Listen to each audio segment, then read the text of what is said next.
To follow up my Amazon scam video, I recently received my next one.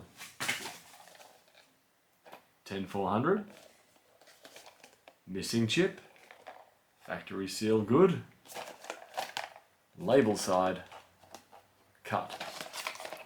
So that's the second one I've now received. So I've returned the first one on the Monday. It's now Wednesday.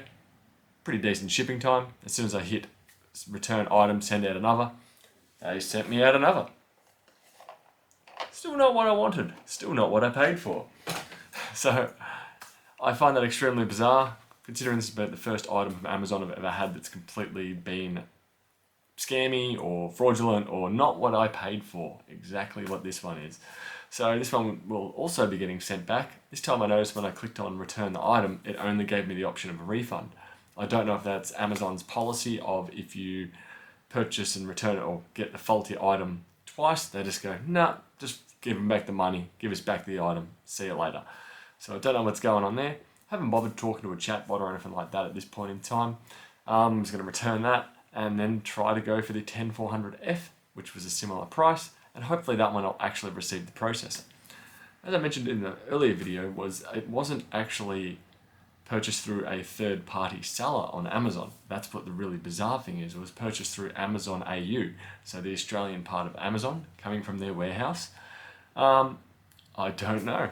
I don't know whether or not someone's been nicking 10400s at the Amazon warehouse, or when they've got their parts sent in for inventory, they were nicked there. Highly unlikely they were nicked in transit. I really doubt that's happened.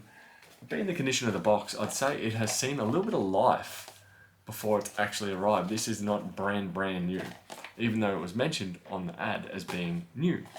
To me, the banged up nature of the box, the wearness on the corners, the cutting of the label, it's definitely not a new product. So, a tad disappointing. Also, as I pointed out in the other video, on the label itself it says Core i3 and then trails off from there. So it doesn't actually specify it's a i5. So I'm assuming it's just mislabeling at the Amazon warehouse, but it is a tad disappointing as I was looking forward to getting my 10th gen Acer Nitro 50 up and going, as it doesn't have a processor in that one, but that won't be happening today.